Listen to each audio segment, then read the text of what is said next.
Howdy, Jacob here. Today we're looking at the company Caterpillar in the machinery industry, 161 billion market cap on 181 billion enterprise value, founded in 1925. If you've ever seen any construction site with any sort of vehicles or machinery, I'm sure you have seen a Caterpillar.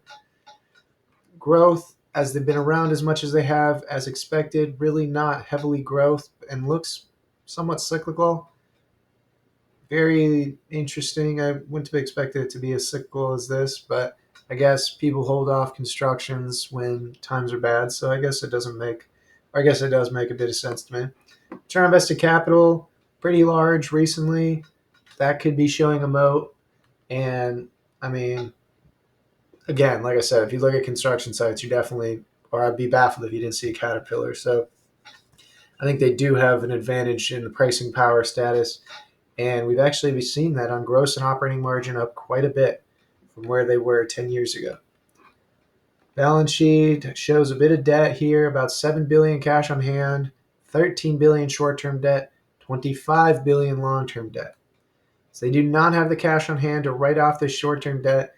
They've consistently been above $10 billion, which is just kind of crazy to me. Their free cash flow brings in, this is going to be their capex right here. So they bring in maybe $5 billion. So I mean, 5 billion plus that is essentially your short-term debt. But yeah, with a company as large as them, if there's not a lot of growth opportunities, I think it makes sense to pay down some of your debt. I think it's going to deleverage you. Investors are going to be more interested and less worried that you have more short-term debt on hand than cash on hand. I do not like that. I mean, obviously, you don't want to, 10 times their long-term debt either with no short-term debt. But in reality here, we're seeing about 4 times, a little over 4 times their most recent couple of years free cash flow in long-term debt, but about 2 times in short-term debt. So really, what I'm saying is the company should be refinancing a lot quicker. They're really waiting till last minute, and they've done that historically, which is why their short-term debt has been consistently between 10 and 14 billion, because they're just constantly refinancing and waiting for it to get to almost accrued before refinancing.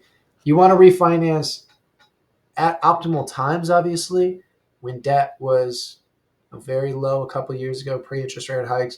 Great time to refinance, but in reality, you also don't want it to get within a year, especially if you don't have the cash on hand that's going to pay that out. So to me, I'm not terribly concerned with the balance sheet, given the fact that they are Caterpillar.